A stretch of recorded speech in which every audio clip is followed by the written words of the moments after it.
Yo, what is going on, you guys? Bashtian yugioh here, and I'm back. I have been gone for a little bit late of last week, guys. Sorry, I had a lot of stuff going on at work, but today I want to go ahead and come back at you with you guys with my updated DDD deck profile for the now July. Are we in July? Yes, we are in July. The time is absolutely flying by this year, guys. Absolutely crazy. So if you guys do not know, we actually got some brand new support out of the most recent Battle Legend set. We got DDDD Super Dimensional Sovereign Emperor Paradox, Zero Paradox, sorry, which this card is actually pretty cool, but unfortunately it is not the best for this deck at the current time, the way I am seeing it. I mean, if in another format, or potentially when Cash maybe goes away, maybe more Pendulum archetypes start coming into fruition, maybe coming up into the limelight, this might be a little bit better. But honestly, for right now, I'm just going to go ahead and leave it at that. It does have a really cool effect where it blows up the entire board and summons itself with 6,000 attack, which can be absolutely ridiculous when it comes to OTKing your opponent.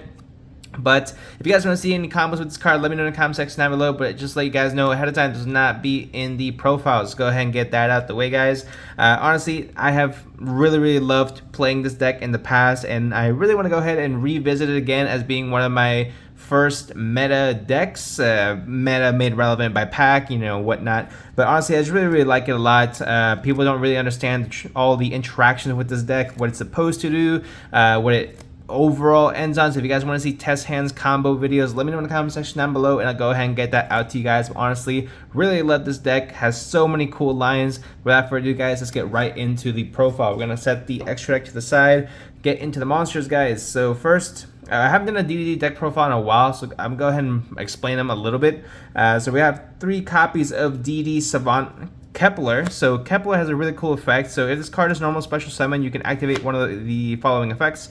You can target a DD card you control and return it to the hand. When other DD card you control return to the hand, that comes up in very niche scenarios. And sometimes I'd like to add DD Orthros from the scale back to my hand, and that way it allows you to special summon him later on for some potential synchro plays. But the primary effect you're going to be activating with this is to add a Dark Contract from your deck to your hand on summon. So really good right off the bat to get your Dark Contract cards out. If you guys don't know, Dark Contracts pretty much gain you access to the entire deck. Also let you fusion summon as well. And all Dark Contracts do kind of different things, but we'll go into them in just a little bit here.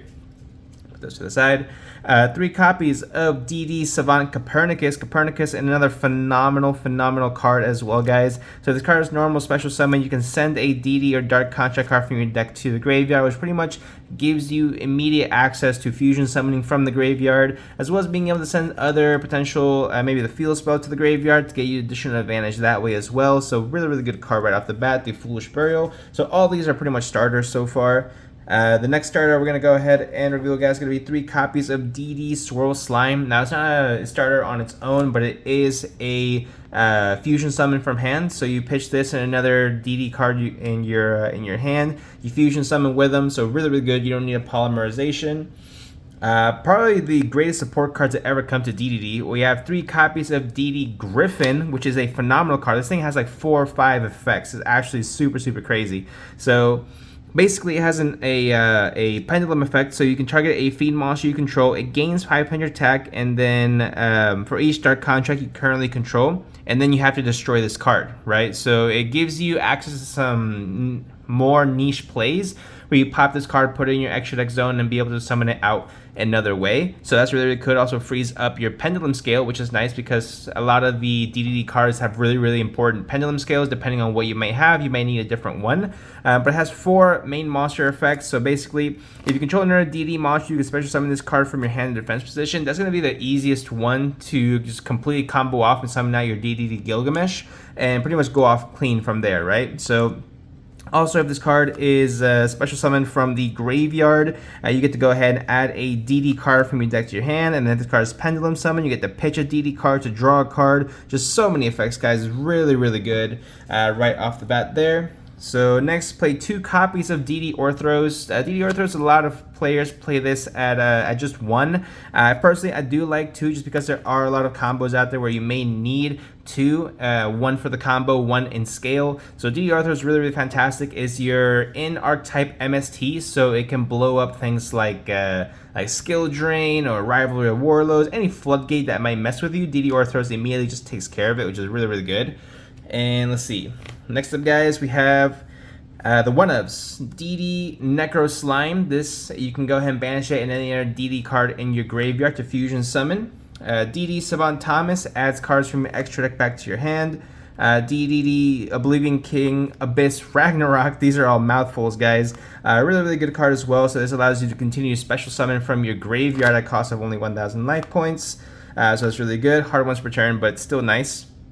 One copy of DD Cerberus. This is a card a lot of people cut, but I do like it because it gives you access to make Kepler a one card starter, because it is a level 1. So when you pendulum summon it out, it just it's not very good because you can't Exy summon with it. But activating this in scale will immediately let you target a DD card you control, change its level to level 4. So that's why we go ahead and play that. So this, in package with Go DDD Divine Zero King Rage, is absolutely ridiculous because it is a 0 scale. Also, its monster effect is absolutely wild, helps the OTK. One DD Vice Typhon, another fusion summon from your graveyard for a level 8 or higher DDD fusion monster. And one copy of DD Lamia for the additional extender. Honestly, these are all, in my opinion, mandatory, guys. Really, really good to go ahead and make sure you have as many options as possible with this deck. And a deck that already has a lot of lines to go through, having a few more and knowing how to navigate them is really not a bad thing, right? So that's it for the DDD cards, guys. For the monsters, I should say. For the rest of the monsters, we play a lot of hand traps, guys. We played 3 copies of Ash Blossom and Joyous Spring, 3 copies of Nibiru the Primal Being, 3 copies of Ghost Mornar and Moonlit Chill, and 3 copies of Droll and Lockbird. So we played 12 hand traps in total, guys. Why do we play so many hand traps? I'll show you guys in just a little bit, but honestly, you have the space to run these, right? So even if you don't draw super optimally with this deck, you still are going to have the opportunity to at least draw into 1 or 2 of your hand traps. And honestly, these are all super high power hand traps as well. So with Nibiru being able to hurt a lot of decks, especially because no one will expect this going first. Like I was watching the North American WCQ, you see Cashier players and Dragon Link players alike just not really respect Nibiru game 1. So if you have this, you just completely blow them out from there. Because essentially after you nib them, then you normal summon your Kepler and you go clean off from there, and then you're good to go. So really, really crazy right off the bat there. The only way they can really stop you is if they dimension shifter you, but even if they de-shifter, you can still make, you know, a decent board here and there without needing your graveyard 100%. So honestly, you just want cards that are going to completely stop your opponent. So that's why I want to go ahead and include Nib and Drone Lockbird, and then Ghost Mornar is really good against like Purelli and other special summon type of decks. For the last monster we play 1 Archfiend Eccentric. Yes, we are playing the Small World version. I was going back and this is one thing I do struggle with DDD, is that I struggle with playing the Piri Raise Mat version or the Small World version. I really do like the Small World version a lot more. I just think it gives you a lot more access to different cards you might need, helps you fix your hand depending on what the situation may be. So I just like the Small World package as well. So Archfiend Eccentric is really, really good because it's a light fiend when everything in your deck is going to be a fiend, and they're all going to have different stats, and they're all going to be darks. So this is really nice. Next, guys, we played 3 copies of Dark Contract with the Dark Gate. Dark Contract with the Gate, I should say. So during your main phase, each and every single main phase, you guys go ahead and add a DD monster from your deck to your hand. So this is absolutely crazy. Only thing you guys have to make sure you keep track of is your life points, because during each of your standby phases, you will take 1,000 life points due to Dark Contract. It's another reason why I don't like Pure Raise Mat, because you do have to half your life points in order to activate it. So, not in order to activate it, but as a part of the effect. So it's really not that good going first, because essentially you are going to be losing 4,000 life points, and then your Dark Contract cards can essentially kill you. Believe me, it has happened to me, speaking from experience. 1 copy of Dark Contract with the Swamp King is pretty much your in-archetype polymerization, which lets you fusion summon from hand, field, and if you fusion summon from your graveyard by banishing cards from your graveyard, so absolutely crazy as well. And the card a lot of people are sleeping on is Dark Contract with Patent License. Honestly, this card is absolutely ridiculous. Let me go ahead and get into it a little bit. So basically, what it does is if it's sent to the graveyard, which is the primary effect you're going to be using, if it's sent to the graveyard, you get to add a DD monster from your graveyard or one face-up DD monster from your Pendulum Zone from your extra deck back to your hand, which is nice, having that initial recursion. But basically, the first effect is what a lot of people, I think, sleep on. So if your opponent special summons a monster with the same card type, Fusion, Synchro, Xyz, or Link as a DDD monster you control, inflict 1,000 points of damage to your opponent, and then your opponent cannot special summon monsters with that same card type as a special summon monster for the rest of this turn. So for example, if you have a DDD Gilgamesh on board and they summon Striker Dragon, great. Then that is the only Link monster they're going to be able to summon out this entire turn, and they get burned for 1,000 points of damage. Absolutely ridiculous, guys. Really, really good card to make sure you have in your arsenal. 3 copies of Small World as well, of course. 1 copy of 1-for-1. Small World, I'm pretty sure I already explained. Yeah, so you're primarily going to be using this as a bridge, but you have so many different options to choose from. You have wind attributes, light attributes, 3,000 attack, 0 attack, so you can pretty much go into anything in your deck using Small World. And then for the trap card, we do play 1 copy of DDD Headhunt, which is actually just a ridiculous card. So basically, if you control a DDD monster, you can target a face-up monster your opponent controls and take control of it into the end phase of this turn, but its effects are negated. Also, if you took an extra deck monster, it's treated as a DDD monster, so that does come up in some instances where you can actually use it to fusion summon or use it to slap a DDD Deus Machinex on top, which is actually ridiculous as well. So that is, I believe, is a 43 card deck, guys. Honestly, there's absolutely no way I can go ahead and keep this at less than 43. So just go ahead and put that to the side, guys. Really, really good. Let's go ahead and get into the extra deck. So extra deck, you just need 3 copies of DDD Abyss King Gilgamesh. This is a ridiculous card. There's a reason why Performer Pile Monkey Board was banned, is because it set you free scales. This does that. This gives you free scales, and it also gives you additional effects if it's destroyed by your opponent or whatever it might be. That one comes up a lot less, where primarily, once this card is special summoned, you can activate the effect. You cannot special summon monsters for the rest of the turn except for DD monsters, which is perfectly fine. And then you place 2 DD Pendulum monsters with different names from your deck into the Pendulum Zones, and you take 1,000 damage. So 1,000 damage is perfectly fine, because you can just go ahead and summon out Orthros. You can always go ahead and gain it back. Or put your opponent, not getting it back. You can always even it out, I should say, with the help of a later Xyz monster. I'm going to show you guys in just a little bit, but this pretty much gives you free pendulum scales after you link summon for it, which is why DD Griffin is so important, because you summon DD Griffin, normal summon any DD monster, special summon DD Griffin, link them off, get Gilgamesh, and then you get to get specifically 2 of your best scales to make sure you can summon out those monsters again. I mean, it's ridiculous. What else can you ask for a link monster? For the fusions, we play 2 copies of King Genghis, 1 copy of Flame High King Genghis, which all these have the exact same effect. Only benefit to High King Genghis is that the effect of Flame High King Genghis also states that you can negate spells and traps during your own turn, which is nice. Doesn't do it during your opponent's turn, which is kind of inconvenient, but you know, it comes up every now and then. It's kind of nice. 1 copy of DDD Oracle King D-Arc. I absolutely hated this card back in the day when I was originally playing the DDD deck. But honestly, I mean, any effect damage that would inflict to you makes you gain that much life points instead. That little line comes up so clutch, because obviously you take a lot of life point damage due to this deck. And it's just really, really good. I mean, the ability to be able to gain life points comes up in time in just a lot of different ways. Especially if your opponent's going to try to burn you for game, you can just gain that instead, so you're perfectly fine from there.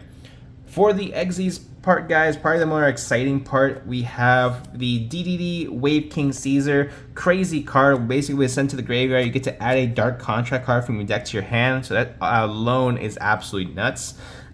But you primarily, the rest of the effect doesn't really matter, because the other, you're just going to go ahead and rank up into a DDD Marksman King Tell. actually has a nice effect where you can actually go ahead and target a monster you control. It loses 1,000 attack, and then you burn your opponent for 1,000 life points. That's what I was talking about earlier, where even out your life points. Both start at 7,000, which is kind of nice. Also, may come up in time as well, so really good. Also. Basic Marksman Can Tell also has another effect when it's sent to the graveyard. You can actually go ahead and send a DD or Dark Contract card from your deck to the graveyard, which again gets you access to send cards like DD Necro Slime, DD Vice Typhon, or you can actually go ahead and send out the Feel spell to gain additional advantage that way as well. So really crazy. Next, we played the rank 6 DDD Wave High King Caesar, which you can actually make with these two fusion summon cards. So really easy to go ahead and make this guy. And this card is absolutely ridiculous. So basically, if a spell, trap, or monster effect is activated that includes the special summon of a monster, quick effect, you can detach a material from this card, negate the activation, and if you do, destroy that card. Then, for whatever reason, you can target one. You can make one other DD monster you control, and this card gain 1,800 attack until the end of this turn. Why this card has this effect blows my mind. That negating the effects is cool. It's special summon, that's nice, but that is absolutely ridiculous. Not hard once per turn. I mean, if this card is sent from the field to the graveyard, check out a Dark Contract in your deck, add it to your hand. So it also has that effect, but realistically, once this guy goes on board, your opponent's not winning that game. They're just not. Activate Emergency Teleport, great. Negate and boost this guy, another bad boy, by 1,800 attack. What are you gonna do? You're gonna activate your Purelli spell to special summon? No problem. I'll just negate it, and then I'll go ahead and go about my merry day. Absolutely ridiculous card. 2 copies of DDD Divisor King Deus Machinex. A ridiculous card. You can actually make this over any DDD monster, so you don't need to properly, I guess, exit summon this card, but it is by card effect, so it is still properly summoned, which is nice. But that being said, I mean, this card is it's ridiculous. So basically, you can actually pop a Dark Contract you control to take one of your opponent's monsters and put it under as a material. So your opponent goes special summon, Cashier Unicorn. You're gonna say, great, pop my Dark Contract to take a unicorn. And then that is not a hard once per turn. And it also has the effect where you can actually detach 2 materials from this card to do the exact same thing. So you can make this over a single DDD Wave High King Caesar with no materials, pop a Dark Contract, equip your monster as a material, then you summon another monster, great, detach the Wave High King Caesar and your monster, take that other guy as a material. Ridiculous, absolutely bananas. I don't know who wrote this card, but that blew my mind. And then of course one AA Zeus, you know, the Sky Thunder, yada yada yada, plays. Next, for the last 2 cards, we play 1 copy of DDD Curse King Siegfried, because negating spells and traps, something this deck just doesn't do unless you have this guy out, or Baron the Floor out. So Baron, it's a very specific line to get out Baron. You need 3 specific monsters, but obviously if you're able to get Baron out before locking yourself into Fiends or DDD monsters, of course you have to take that, right? Also, King Siegfried is just really nice as well, being able to negate spells and traps, yada yada yada. But that is going to be it for my DDD deck profile for you guys for the July 2023 format. Let me know what you guys think in the comment section down below. Am I absolutely crazy to be rebuilding this? Honestly, I'm just excited to be able to revisit such a fun deck in the format. Also, we did finally get it, everything max rarity, quote unquote, in the main, just because all these cards, all these DDD cards were all commons, and then Konami threw us a bone per se and reprinted most of them in Ghosts from the Past as ultra rare, so that was really nice. So we were finally able to pimp it out. But let me know what you guys think in the comment section down below. If you guys want to see test hands combos, let me know as well in the comments, and we'll go ahead and see what we can do for you guys. I'll probably do it anyway, to be honest. This deck is so fun. I want people to understand how to play it. So again, let me know in the comment section down below. Leave a like, subscribe, and I'll see you guys in the next one.